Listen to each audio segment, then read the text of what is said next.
Houve época em que todos temiam ao ouvir o nome John D. Rockefeller. Ele não foi só o primeiro bilionário do mundo, mas também uma das pessoas mais ricas da história.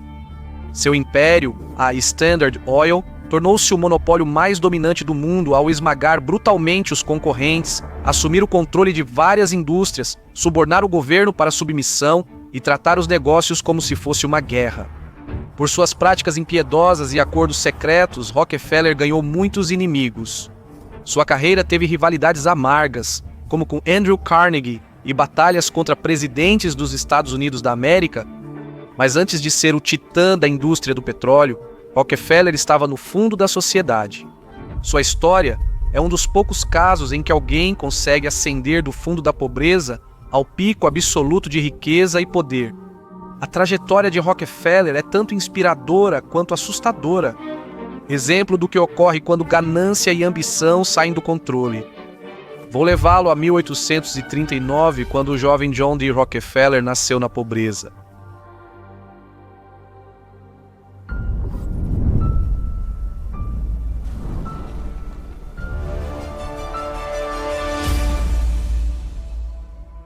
Em 1839, John D. Rockefeller nasceu como primeiro filho de uma família de agricultores pobres. Na pequena cidade com menos de 1.000 moradores, o pai de John, chamado Diabo Bill, era o mais misterioso. Em vez de ajudar na fazenda da família, Bill fazia praticamente qualquer outra coisa. Ele era atleta, ventríloco, caçador, hipnotizador e treinador de animais. Ele ganhou um urso em uma competição, manteve como pet e ensinou truques. Bill fazia um pouco disso, um pouco daquilo, mas não muito de qualquer coisa. Bill sumia do nada à noite, deixando John e os irmãos sozinhos por semanas ou meses. Depois, voltava em uma carruagem luxuosa, trazendo brinquedos e presentes para eles. Isso confundia John, pois sua família vivia em uma casa velha, usava roupas rasgadas e passava fome e frio todas as noites. Eles viviam uma vida miserável com esses episódios ocasionais de luxo quando seu pai retornava. E a razão para isso era porque Bill vivia uma vida dupla secreta como um golpista. Quando sumia, Bill trocava William Rockefeller por Dr. William Livingstone e viajava vendendo remédios e poções inúteis para pessoas doentes e desesperadas. Com Bill ausente aplicando golpes, a mãe de John contou com ele para ajudar na fazenda, onde transmitiu fé religiosa e senso de dever enquanto aravam os campos. Para um menino com menos de 10 anos, conciliar escola e fazenda era exaustivo, mas ensinou disciplina e trabalho duro. John se orgulhava de ajudar a família e começou a pensar em novas formas de ganhar dinheiro. John, certa vez, seguiu um peru selvagem, roubou seus ovos e criou os filhotes.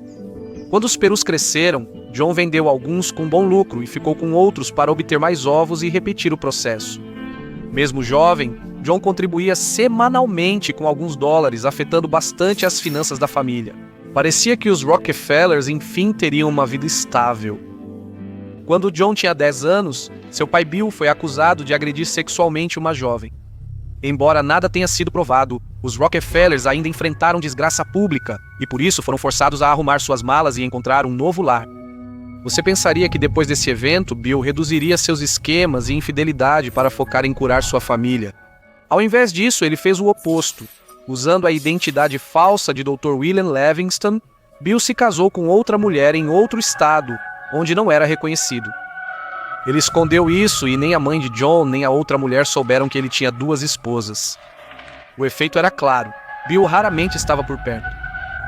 Então, os Rockefellers se mudaram de cidade em cidade, e John assumiu mais responsabilidades, como chefe não oficial da casa. Tudo isso, enquanto ia à escola, ele continuava encontrando maneiras de ganhar dinheiro, gerenciar as finanças da família e até começou a dar empréstimos muito pequenos. Finalmente, os Rockefellers encontraram um bom lar em Cleveland, Ohio, mas agora que John tinha 16 anos e estava quase terminando a escola, ele se perguntava qual seria a próxima fase de sua vida. John queria ir para a faculdade, mas já tinha 4 irmãos e outro a caminho. Com o pai de John mais ausente por causa da segunda esposa secreta, a mãe dele dependia de sua ajuda para pagar comida, moradia e educação. Isso excluía a faculdade. John precisava trabalhar já. 2 meses antes da formatura, John deixou a escola e começou a buscar emprego em Cleveland. Ele buscava algo grande, Então listou as principais ferrovias, bancos e comerciantes da cidade. Sempre que John ia a uma entrevista, riam dele ao descobrirem que tinha só 16 anos. John sofreu várias rejeições, mas não desistiu. Após 6 semanas, conseguiu uma entrevista em uma pequena empresa que precisava de ajuda com contabilidade. Quando viram a excelente caligrafia de John, decidiram dar-lhe uma chance e disseram-lhe para começar a trabalhar imediatamente, sem sequer mencionar quanto ele seria pago. John ficou tão feliz que passou a celebrar o dia 26 de setembro como seu próprio dia do trabalho. Para ele, isso era mais importante que seu aniversário. O primeiro emprego de John, mesmo não sendo grande, ensinou-lhe a lidar com fornecedores, pagar contas e conhecer o funcionamento de um negócio. Certo dia, seu chefe guardou um cheque de $4.000 em um cofre. John sabia a combinação do cofre, e quando o chefe saiu, abriu-o só para segurar a nota, fascinado pelo que ela representava. John queria ganhar tanto quanto seus chefes, e todas as manhãs antes do trabalho, repetia para si mesmo que seria rico. No fim de 1855, os chefes de John lhe pagaram $50, mostrando que ele ganhou pouco mais de 50 centavos por dia. Não era muito, mas, como ele havia feito um bom trabalho, seus chefes aumentaram seu salário para $300 por ano, o equivalente a cerca de $11.000 hoje. O aumento deu a John algo que ele desejava profundamente, independência de seu pai. Com a ajuda da mãe, ele finalmente daria à família a estabilidade tão desejada. Desde o início da carreira, John doava cerca de 10% do salário para a caridade. Após 2 anos de trabalho, uma recessão desacelerou o negócio e um fundador saiu. Todas as responsabilidades ficaram com John, agora o principal contador da empresa. No entanto, John sabia que a recessão econômica havia causado uma forte queda nas receitas da empresa, e ele suspeitava que em breve a empresa poderia ter que fechar completamente. Mesmo assim, John não se preocupava. Seus 2 anos de experiência deram a John muita confiança e por isso ele já planejava seu maior movimento. John D. Rockefeller estava pronto para começar sua própria empresa.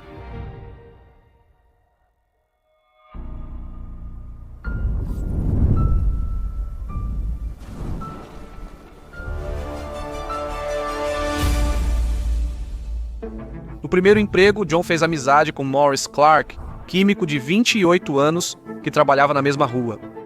Apesar de ter só 18 anos, John já era um contador respeitado em Cleveland. Um dia, Morris contou que planejava abrir um negócio de produtos agrícolas e sugeriu uma sociedade. Depois de economizar um pouco de dinheiro, eles formaram Clark e Rockefeller e começaram a trabalhar comprando e revendendo grãos, peixes, feijões, carnes e outros alimentos.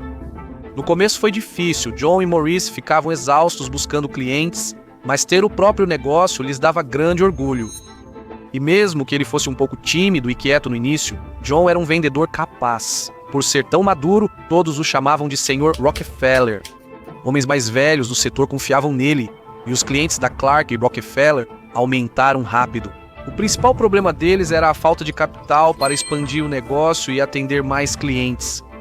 John e Maurice acharam uma solução inteligente para o problema. Se quisessem um empréstimo de $5.000, iam por Cleveland dizendo que buscavam investir 10.000, passando publicamente a impressão de que tinham muito dinheiro. Esse truque simples fez com que os bancos estivessem mais dispostos a lhes dar dinheiro, e os empréstimos extras que conseguiram os colocaram em uma ótima posição quando a Guerra Civil Americana estourou, já que os negócios aumentaram ainda mais. Como batista devoto, John era contra a escravidão e desejava a vitória da União. No entanto, John ainda era responsável por alimentar sua família de 6 pessoas, e se ele parasse de trabalhar, eles não teriam nenhuma renda. Em vez de servir no exército, John pagou $300 por um substituto e equipou outros soldados da União. A guerra impulsionou a economia do Norte e fez de Cleveland um local estratégico para a União. Com a alta dos preços dos alimentos, o negócio agrícola de John quadruplicou rapidamente. Em 1862, John e Maurice lucraram $17.000, equivalente a mais de $500.000 hoje. Nada mal para um jovem de 23 anos, mas logo surgiu uma chance de John aumentar ainda mais sua riqueza. Antes da eletricidade, as pessoas usavam óleo em lâmpadas para iluminar as casas à noite. Geralmente, esse óleo vinha da gordura de baleias, mas encontrar e caçar baleias era caro e difícil, e infelizmente algumas baleias haviam sido caçadas até o ponto de extinção. No entanto, em 1859, alguém na Pensilvânia descobriu que, usando uma estrutura de madeira alta conhecida como torre de petróleo, você poderia extrair quantidades industriais de petróleo bruto perfurando diretamente no chão. A mineração de petróleo bruto desta maneira era barata e relativamente fácil. Os lucros chegaram rápido e, com muitos enriquecendo no boom do petróleo, o petróleo bruto ganhou o apelido de ouro negro. E foi quando John foi apresentado a Samuel Andrews, um jovem que estava procurando investidores para construir uma refinaria de petróleo bruto em Cleveland, que ficava a apenas um dia de viagem das regiões petrolíferas da Pensilvânia. Andrews tinha grande vantagem sobre a concorrência. Ele descobriu que aplicar ácido sulfúrico ao petróleo bruto o purificava e transformava em querosene. Quando queimado, o querosene durava mais e brilhava mais do que o petróleo bruto. Era um processo simples, mas o segredo era guardado a 7 chaves pelos poucos que o haviam descoberto. Agora que John e Maurice tinham muito dinheiro para gastar devido ao sucesso de seu negócio de produtos agrícolas, eles acharam que seria sábio diversificar seus negócios, e assim eles emprestaram $4.000 a Andrews para montar sua refinaria de petróleo. Primeiro, eles viram isso como um projeto paralelo. John e Maurice seguiram no negócio agrícola, deixando Andrews na refinaria.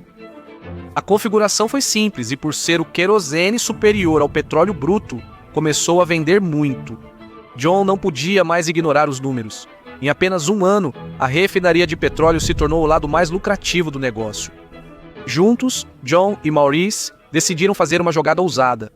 Eles abandonaram seu negócio anterior e apostaram tudo na indústria do petróleo. Porém, seu entusiasmo inicial logo enfrentou um grande desafio. O fornecimento de petróleo era sempre imprevisível. Até então, o petróleo só tinha sido achado em parte da Pensilvânia, levando muitos a acreditar que iria acabar. Sempre que alguém encontrava um grande campo de petróleo, uma cidade inteira de mineiros de petróleo se formava repentinamente ao redor do local, extraía até a última gota, e então a cidade desaparecia tão rapidamente quanto havia se formado. Isso fez com que, em certos períodos, o petróleo fosse abundante e os preços caíssem a 10 centavos. Por outro lado, se o petróleo parecesse acabar, os preços subiriam para $14. Dizer que o mercado de petróleo era turbulento é um eufemismo. Para reduzir esse efeito, John optou por não atuar na extração e focar só no refino de petróleo. Mas para John e Maurice, a situação ainda era extremamente estressante. Quando o petróleo era fácil de encontrar, eles não eram tão lucrativos, pois os preços eram baixos. E quando os poços estavam secando, eles temiam que a última gota finalmente tivesse sido encontrada e logo não teriam nada para vender. A incerteza era grande para Maurice, que em 1865 aceitou vender sua parte a John. Este foi o ponto de virada da carreira dele. Apesar do medo, John aceitou comprar a parte de Maurice por $72.500, ou $1.350.000 atualmente. Maurice estava recebendo tudo, enquanto John estava dobrando a aposta e investindo tudo no aparentemente arriscado negócio de petróleo. No entanto, parecia que a afirmação diária de John de que ele estava destinado a ser rico estava rapidamente se tornando realidade, porque justo quando o negócio estava acontecendo, um gigantesco novo campo de petróleo foi encontrado nas regiões de petróleo da Pensilvânia, finalmente desfazendo qualquer dúvida que ele tinha sobre o petróleo acabar. Claro, o mercado ainda era muito competitivo, então se John realmente quisesse se tornar tão rico quanto desejava, ele teria que esmagar brutalmente sua concorrência.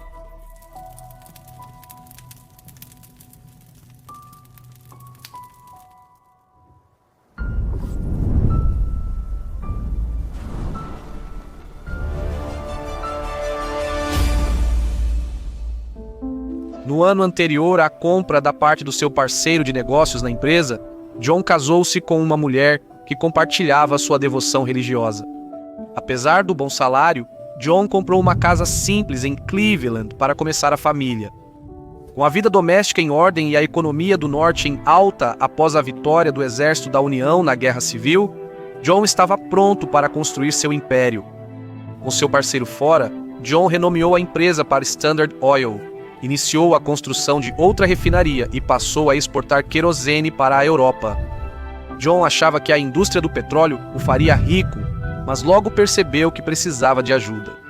Então John aceitou um novo parceiro para ajudá-lo a administrar a empresa, um homem chamado Henry Flagler, e os dois homens eram notavelmente semelhantes. Como John, Henry não queria só ganhar dinheiro, queria construir um império. Por isso, quando John falou sobre seus planos para a Standard Oil, Henry se comprometeu totalmente. Ele era tão religioso, disciplinado e determinado quanto John. Na verdade, talvez a única diferença fosse que Henry era ainda mais implacável nos negócios. Henry abordava os negócios da mesma forma que abordaria uma guerra.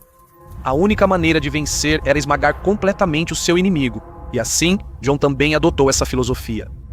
A competição na indústria de refino de petróleo estava ficando agressiva.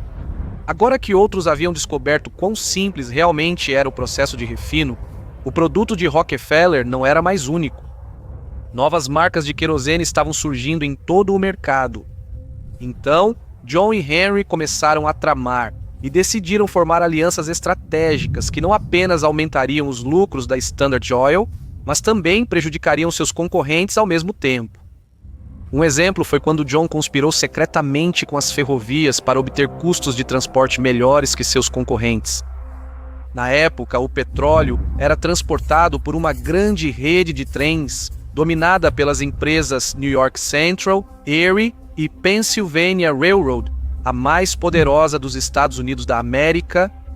Devido à maneira como suas rotas foram traçadas, era benéfico para as ferrovias New York Central e Erie transportar petróleo para as refinarias em Cleveland, mas para a Pennsylvania Railroad era mais lucrativo transportar petróleo diretamente para a cidade de Nova York ou Filadélfia. Então a Pennsylvania Railroad declarou que Cleveland seria eliminada como centro de refino, e eles se retiraram completamente da cidade. Após a notícia da saída da maior ferrovia, muitas refinarias também deixaram Cleveland. Foi um desastre para as ferrovias New York Central e Erie, que investiram muito em Cleveland e agora perdiam clientes. Em vez de seguir a multidão em pânico e deixar Cleveland, John percebeu que as ferrovias Erie e New York Central precisavam de negócios e decidiu aproveitar essa situação. Em troca de um fluxo constante de óleo através de suas redes, John negociou um acordo com a Erie no qual a Standard Oil receberia um desconto de 75% nos custos oficiais de envio da ferrovia. E em troca de um pedido diário de 60 vagões de óleo refinado, John negociou outro acordo com a Ferrovia Central de Nova York para pagar $1,65 por barril enviado, quando a tarifa oficial era de $2,40. Com as duas ferrovias, John garantiu taxas bem favoráveis. Mesmo relutantes com os preços baixos, as ferrovias não resistiam às remessas garantidas. Na verdade, desde que essas ferrovias passaram de transportar todo tipo de coisa para se concentrar apenas no petróleo, elas puderam simplificar suas operações e aumentar seus lucros. Foi bom para todos, menos para a ferrovia da Pensilvânia e rivais da Standard Oil.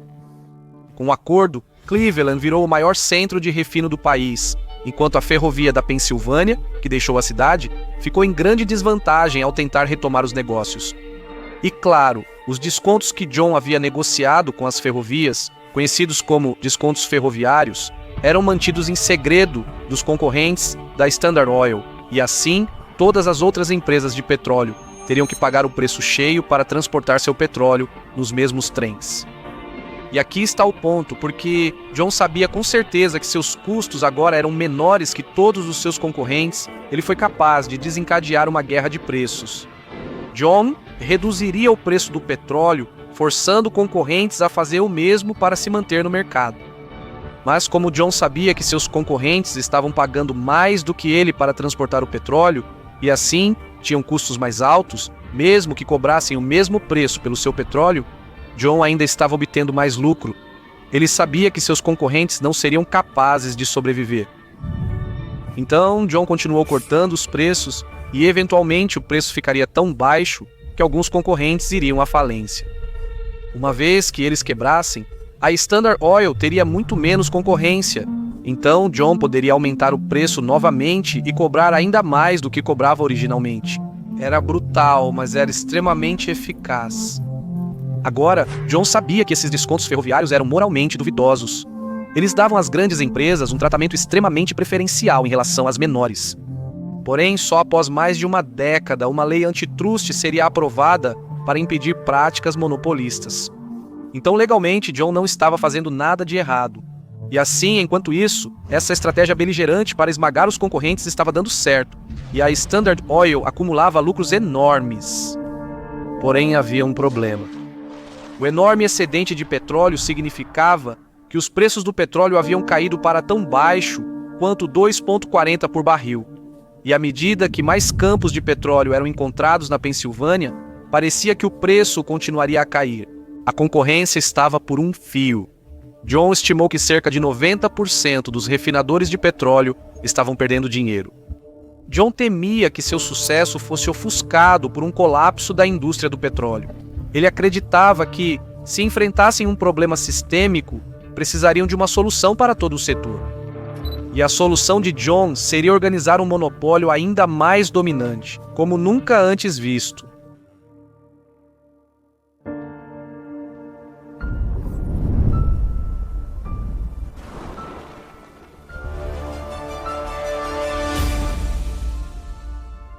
Em 1872, John e Henry expandiam a Standard Oil, enquanto os preços do petróleo caíam mais 25%.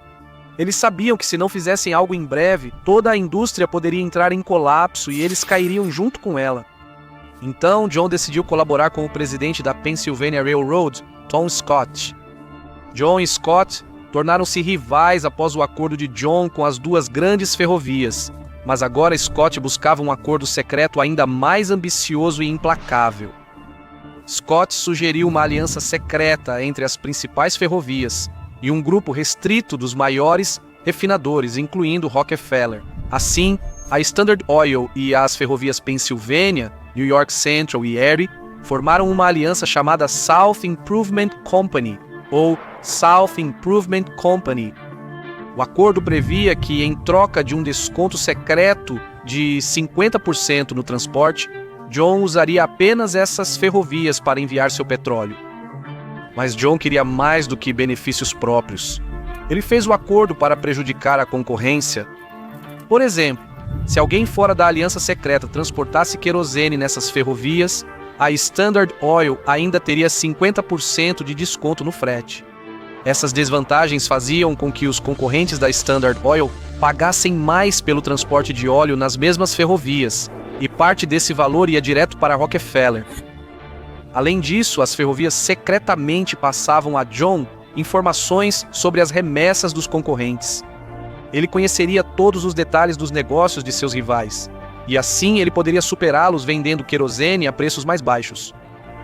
Fora da aliança secreta, ninguém tinha chance. Ser excluído do clube era uma sentença de morte, e o pior era que nem percebiam isso. No entanto, enquanto muitos críticos de Rockefeller chamam todo esse arranjo de uma descarada tomada de poder, para John, ele realmente acreditava que era a melhor maneira de salvar a indústria do petróleo. Porque, como as coisas estavam com tantos concorrentes, seu produto estava ficando cada vez mais perto de ser dado de graça, já que havia tanto suprimento de petróleo prontamente disponível. Ele achava que fechar refinarias pequenas beneficiaria a indústria do petróleo. De qualquer forma, não importava, pois logo surgiram rumores de um cartel de ferrovias e refinarias. Quando viram nos jornais que as tarifas das 3 principais ferrovias do país dobraram de um dia para o outro, todos sabiam quem culpar. Tom Scott, da Pennsylvania Railroad, e John D. Rockefeller, da Standard Oil. Com os rumores da aliança, milhares protestaram nas ruas, ameaçando a Standard Oil e a Pennsylvania Railroad com violência, vandalismo e incêndio. Manifestantes sequestraram remessas da Standard, derramaram óleo e arrancaram trilhos da Pensilvânia. O golpe final na South Improvement Company ocorreu quando os mineiros de petróleo contra-atacaram e boicotaram a empresa. Sem um suprimento de petróleo bruto, as refinarias de John eram inúteis. Então, 2 meses depois de ser formada, a South Improvement Company foi desmantelada. O evento foi humilhante e gerou muita atenção negativa para John. Mas John não se abalou com isso. Ele simplesmente decidiu que, se não pudesse controlar a indústria do petróleo através de acordos obscuros nos bastidores, então ele faria isso em público e conquistaria a indústria à força. John queria trazer o máximo de refinarias para a Standard Oil e, para sua surpresa, O fiasco da South Improvement Company provocou uma grande mudança na indústria.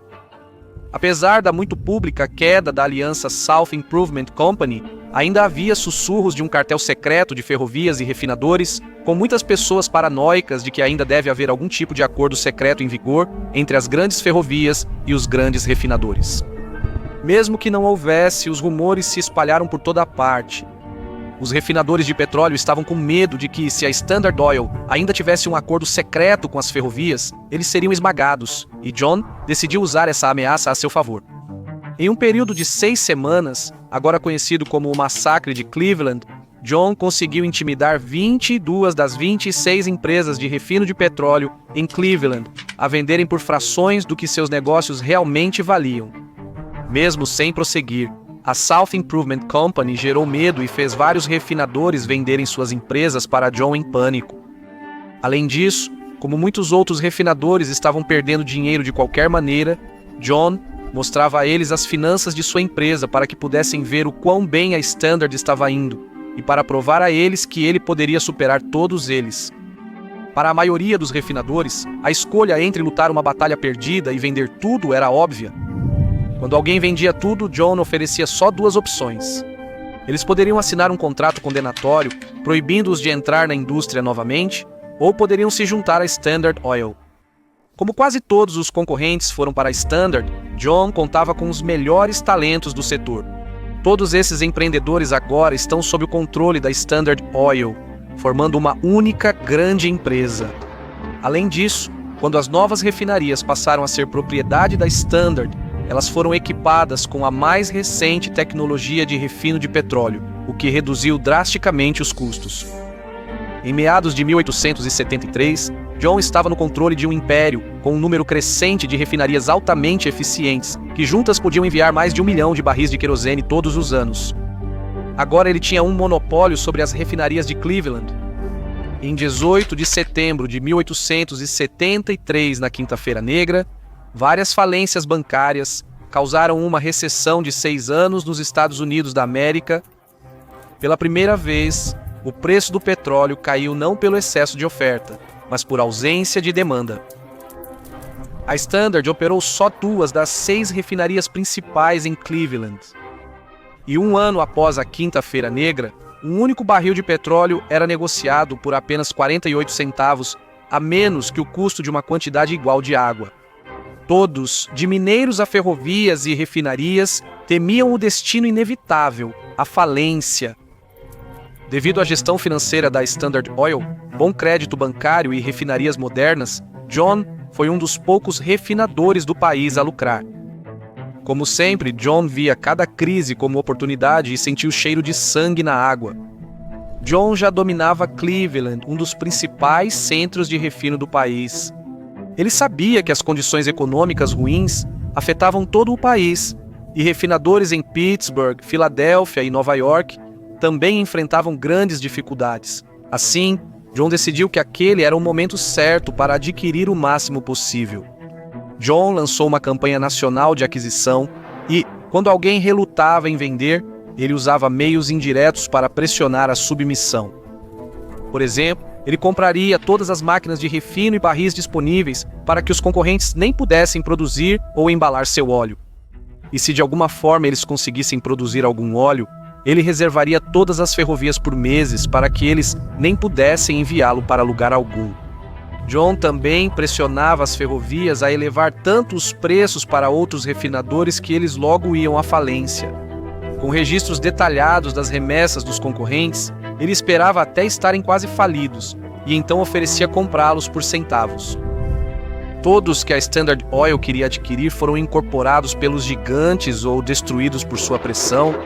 Com a recuperação da economia, a Standard dominava mais da metade do refino em Pittsburgh, as maiores refinarias da Filadélfia, e mantinha posição dominante em Nova York. John ampliou o controle da indústria ao construir oleodutos que levavam petróleo bruto às refinarias e distribuíam óleo refinado nas grandes cidades. Os oleodutos significavam que a Standard dependia menos das ferrovias para transportar seu óleo e assim reduziu ainda mais seus custos unitários. Com oleodutos cobrindo a costa leste dos Estados Unidos da América como tentáculos, a Standard Oil ganhou o apelido de Polvo. Mesmo com 30 e poucos anos, John D. Rockefeller já era o maior nome da refinação de petróleo e um dos mais ricos do país. Mesmo assim, muitos já tinham sido vítimas das práticas predatórias da Standard Oil. O maior jornal da América na época até chamou a empresa de monopólio mais cruel, insolente, impiedoso e ganancioso que já se apegou a um país. A lista de inimigos de John crescia perigosamente.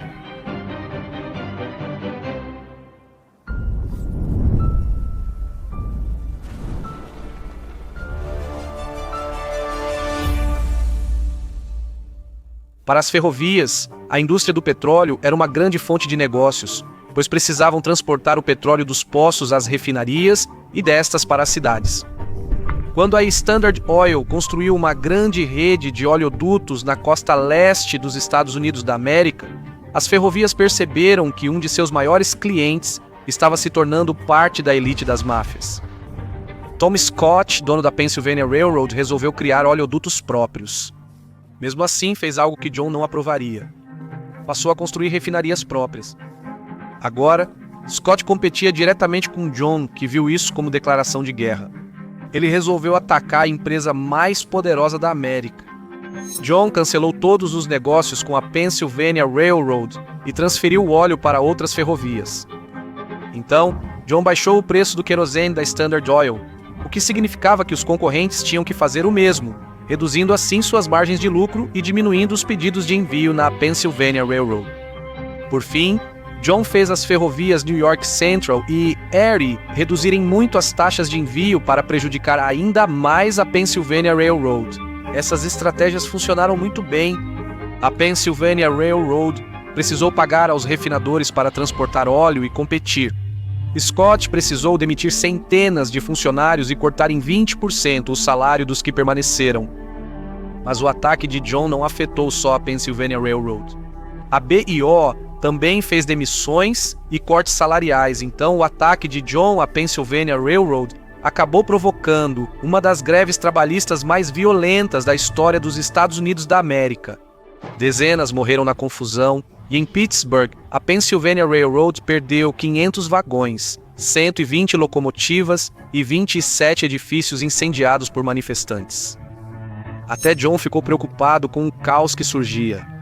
Em pouco tempo, a Pennsylvania Railroad, antes invencível, perdeu para a Standard Oil, e Tom Scott já estava pronto para se render. Scott estava desesperado, e Henry, sócio de John e que via negócios como guerra, aproveitou para tentar derrotá-lo totalmente. Mas John teve outra ideia e passou a coordenar um grande negócio com as ferrovias. John ajudou a Pennsylvania Railroad, garantindo 47% do tráfego da Standard para eles. O New York Central, o Erie e o BIO ficaram com o resto. Em troca da fonte constante de remessas, John exigiu um desconto secreto muito grande nas tarifas oficiais da Pensilvânia. Ele exigiu informações ainda mais detalhadas sobre as remessas de seus concorrentes e ele queria 20 centavos para cada barril que passasse por qualquer uma das ferrovias também. Isso era parecido com a aliança secreta proposta antes. Agora, John controlava o poder e podia exigir o que quisesse. As ferrovias tinham poucas opções. O acordo tornou John um dos homens mais poderosos da América. John basicamente agora era dono das ferrovias, ele essencialmente controlava a indústria do petróleo e tinha um olho que tudo vê em cada um de seus concorrentes. Ele controlava Cleveland, Pittsburgh e Filadélfia, restando poucas refinarias em Nova York fora do seu domínio. A Standard Oil controlava cerca de 90% da indústria de refino de petróleo. Quanto a Tom Scott, rival de John, apesar do acordo com a Pennsylvania Railroad, a empresa nunca se recuperou e Scott também não superou suas derrotas humilhantes. Um ano depois, Scott teve um derrame e morreu em seguida. Curiosamente, anos antes, Tom Scott foi mentor de Andrew Carnegie, que para o aço era o que John era para o petróleo. Carnegie culpou a morte de seu amado mentor em John, e assim nasceu uma rivalidade entre Carnegie e Rockefeller, o rei do petróleo versus o do aço. A rivalidade entre esses dois titãs da indústria crescia, mas por ora, ambos queriam superar o outro em riqueza. Durante esse período, John virou uma figura pública notória. A disputa com a Pennsylvania Railroad, a rivalidade com Carnegie e sua grande fortuna transformaram John de um enigmático empresário do petróleo em Cleveland em uma das figuras mais polêmicas da imprensa verde-americana. E ainda assim, apesar de toda a sua riqueza, fama e poder, John não se entregava ao estilo de vida extravagante que muitos de seus pares faziam. Ao se mudar para Nova York, John preferia brincar com os filhos no tempo livre em vez de conviver com banqueiros ou celebridades e raramente comprava roupas caras ou luxos. John lucrou ao controlar 90% da indústria de refino de petróleo, comandando seu exército de marionetes de seu novo escritório em Nova York. Ele finalmente podia relaxar e aproveitar os frutos do trabalho. Na verdade, era o oposto. Apesar do domínio total, a indústria mudava rapidamente. Anos antes, Thomas Edison patenteou uma lâmpada de luz branca forte que durava 100 horas e buscava iluminar o país com eletricidade, substituindo o óleo. Em 1885, um grande depósito de petróleo bruto foi descoberto no norte de Ohio. Esses dois eventos levaram muitos executivos da Standard Oil a entrarem em pânico, temendo um grande excedente de petróleo que faria a indústria voltar à época em que o barril custava 10 centavos. Enquanto sua empresa entrava em pânico, John permanecia calmo. Já era mestre em transformar caos em oportunidades. Essa era a crise que ele esperava.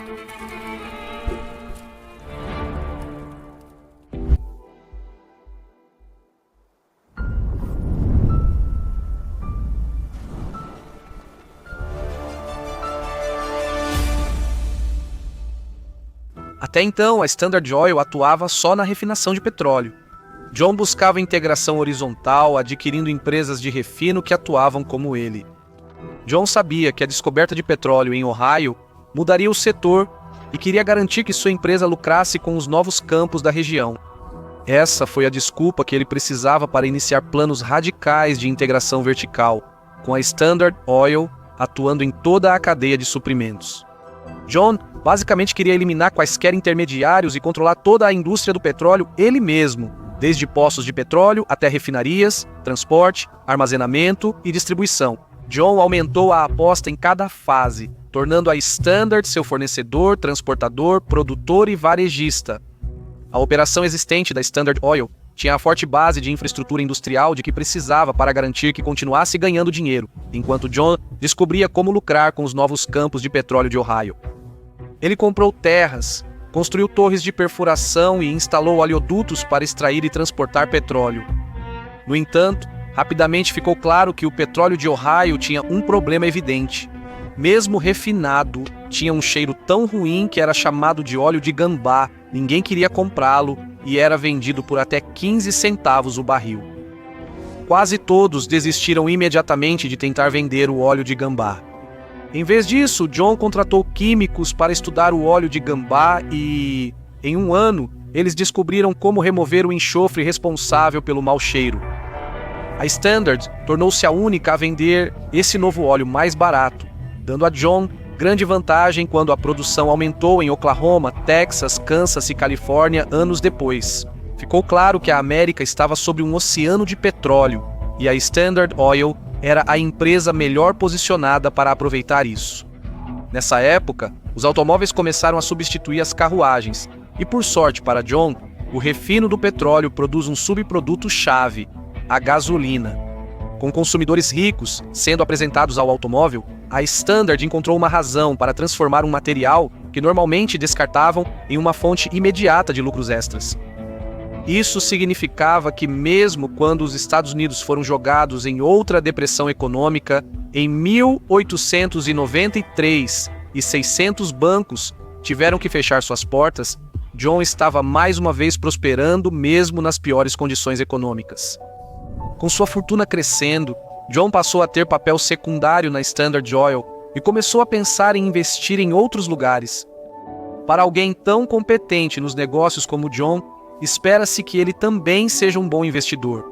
Se analisasse os investimentos pessoais de John na época, veria que a maioria estava no vermelho. John sabia que, para manter sua riqueza geracional, precisava organizar seus investimentos. Ele contratou o ministro batista Frederick Gates para ajudá-lo. Não dá para saber o que John pensava ao contratar um ex-padre para gerenciar sua fortuna. Anos depois, ao perguntarem a John quem foi o maior empresário que conheceu, ele indicou Frederick. Sem dúvida, Frederick aumentou muito a fortuna de John com vários investimentos estratégicos. Foi também por volta dessa época que o filho de John, John Jr., se formou na universidade, e John achou que seria uma boa ideia Jr. aprender com Frederick. Frederick ensinou Jr. a investir e negociar, e logo juntos transformaram o portfólio risível de John em uma máquina de multiplicação de riquezas. Foi nesse ponto que John disse a eles para começar a fazer grandes investimentos em outras indústrias, como a compra de empresas ferroviárias que seriam úteis mais tarde.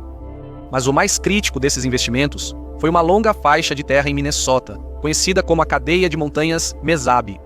Neste território havia uma veia de 120 milhas de comprimento do minério de ferro de mais alta qualidade encontrado até hoje, potencialmente a maior da América do Norte.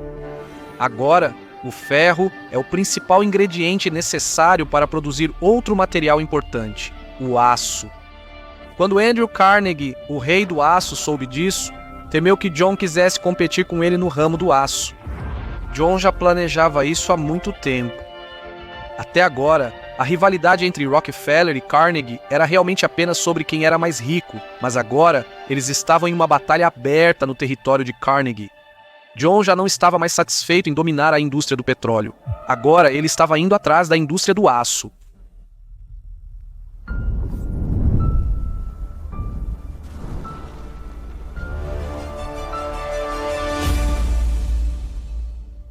John instruiu Frederick Jr. a começar a mineração na faixa de Mesabi e prejudicaram Carnegie vendendo seu melhor minério aos concorrentes por preços baixos. Enquanto eles construíam sua operação de mineração, começou a se espalhar um boato de que John estava planejando infiltrar ainda mais no nicho de Carnegie e construir uma enorme siderúrgica. Carnegie tinha décadas de experiência na indústria do aço, o que lhe dava grande vantagem sobre John. Mas ele tinha dois grandes problemas. Primeiramente, John tinha uma fonte de ferro que era mais abundante e de qualidade superior à de Carnegie. Além disso, Carnegie errou ao supor que o ferro seria sempre barato e fácil de obter. Por isso não investiu em minas de ferro nos últimos anos. Com o tempo, sua fé cega se mostrou errada e agora o mineral mais importante que ele precisava estava acabando. E assim, esperando salvar seu negócio, Carnegie procurou John, Frederick e Jr. para fazer um acordo. Quando as negociações terminaram, os dois lados chegaram a um acordo.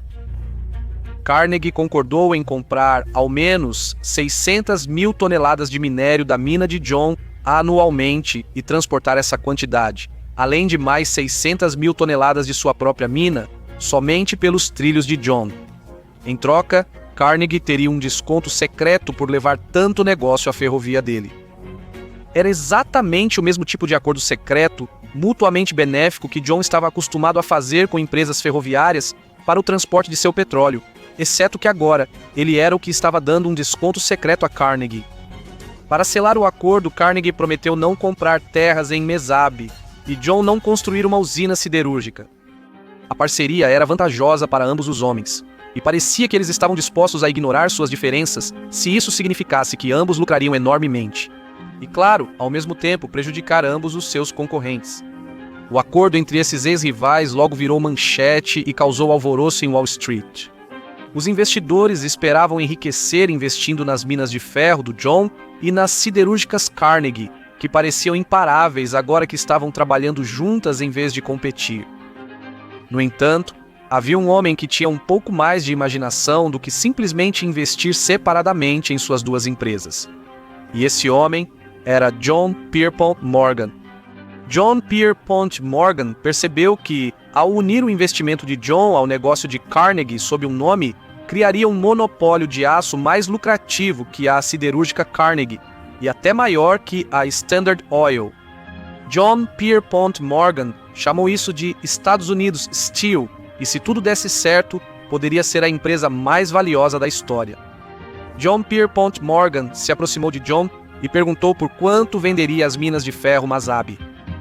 Para a surpresa de Morgan, John sugeriu que ele falasse com seu filho de 27 anos, John Jr. John Pierpont Morgan achou que lidaria com um novato. O que um jovem de 27 anos poderia saber Mesmo assim, quando John Pierpont Morgan perguntou seu preço, Jr. não se intimidou com o banqueiro mais rico de Wall Street. Ele respondeu calmamente: "Sr. Morgan, deve haver um engano, não vim para vender. Eu entendi que você desejava comprar."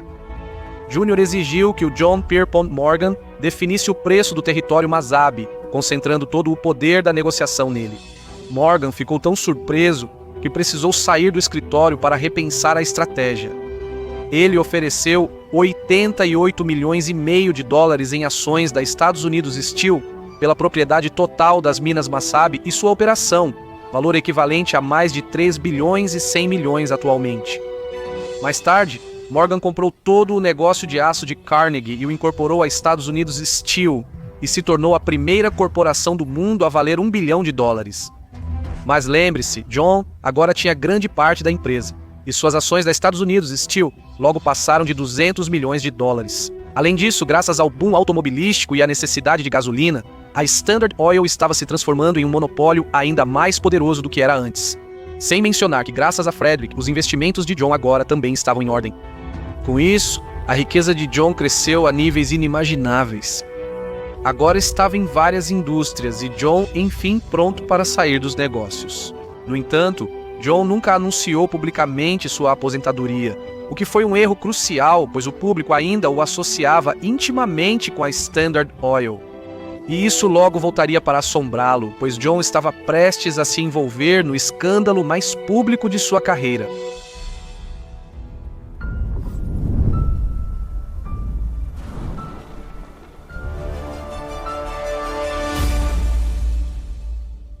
Apesar de aposentado, John ainda tinha cerca de 30% das ações da Standard Oil e, com o crescimento da indústria automobilística, enriquecia mais na aposentadoria do que quando trabalhava.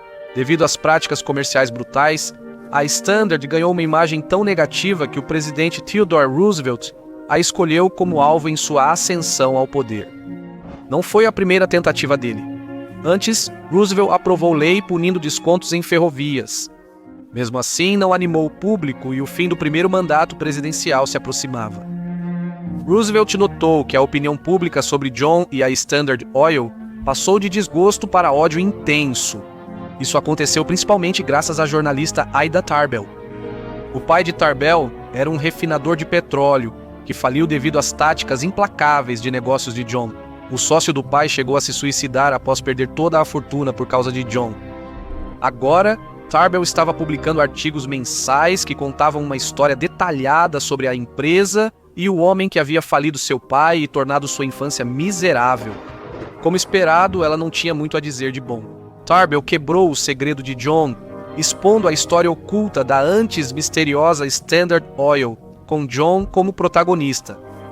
Seus acordos secretos com as ferrovias, suas táticas de intimidação, os políticos que eles subornaram, tudo foi totalmente revelado e o público americano devorou a história. A série até expôs a história de golpes do pai de John, sua acusação de abuso sexual, e eles, eventualmente, descobriram seu segundo casamento, que teve um grande impacto emocional em John e sua família. Não é preciso dizer que John nunca respondeu a nada que Tarbell escreveu, e assim sua imagem pública foi contaminada enquanto ela o condenava publicamente. Seu silêncio enfureceu ainda mais o público, e em poucos anos, John passou de membro reservado da elite americana à personificação nacional de corrupção e ganância. O público queria ver John e a Standard Oil punidos por seus crimes.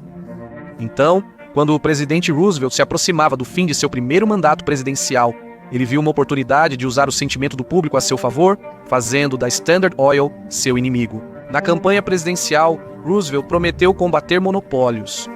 Ao ser reeleito, cumpriu a promessa e declarou guerra ao império de Rockefeller.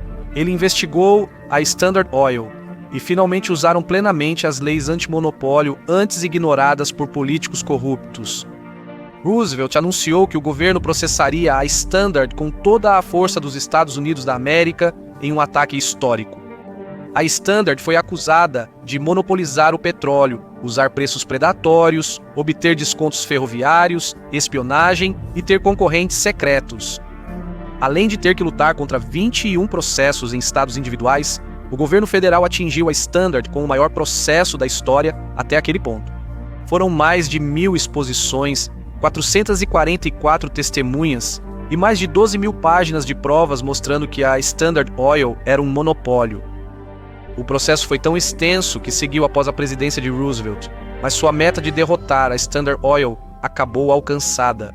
A comprovação do monopólio da Standard Oil surgiu ao analisarem seus lucros. Como controlavam 87% do refino de petróleo nos Estados Unidos da América e até 100% em alguns lugares, a Standard aproveitava o monopólio para superfaturar o querosene e lucrar muito. E além de ser confirmada como um monopólio, as evidências provaram que a Standard havia sistematicamente subornado centenas de políticos e conscientemente violado várias leis antitrust. Em 15 de maio de 1911, após serem considerados culpados, o governo federal ordenou a dissolução da Standard Oil e a reorganização de suas subsidiárias em empresas independentes. Após 41 anos, o império de John finalmente recebeu um golpe fatal e estava sendo dividido. Agora, é claro, você pensaria que dividir um império da escala da Standard Oil seria uma situação de perda para John. Seus inimigos, como Tarbell e o presidente Roosevelt, provavelmente viram esse evento como motivo de comemoração. O que eles não previam era que a dissolução da Standard Oil seria o evento mais lucrativo da carreira de John.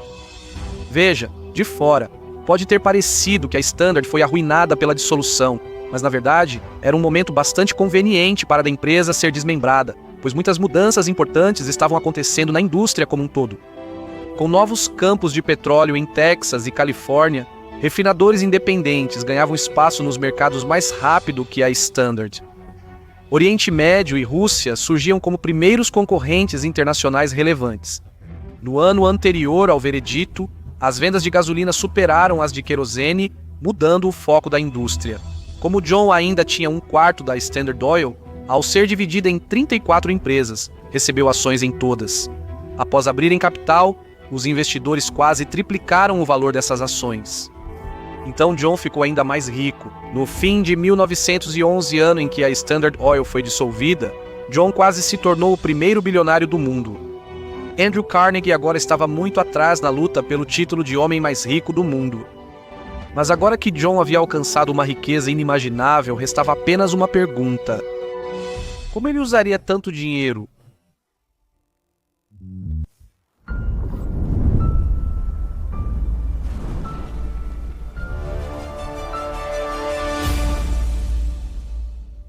John, antes o homem mais rico do mundo, após se aposentar e ver sua empresa dissolvida, decidiu dedicar sua vida à filantropia. E mesmo que ele tivesse mais de 70 anos neste ponto, o senso de dever de John significava que ele era tão enérgico sobre o trabalho de caridade quanto era nos negócios. Ao longo de sua vida, John disse às pessoas que ele era um soldado de Deus enviado à Terra e que lhe foi dado dinheiro para o benefício da bondade.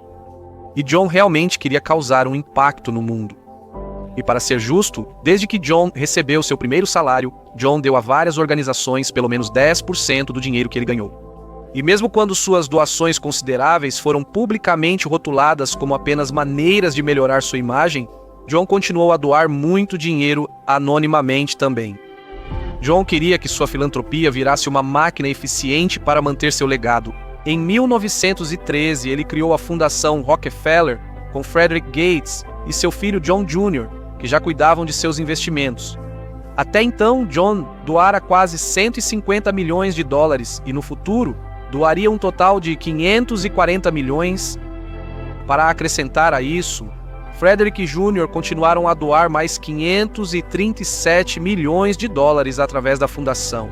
E Jr. pessoalmente doou um adicional de 540 milhões de dólares da riqueza que herdou de seu pai.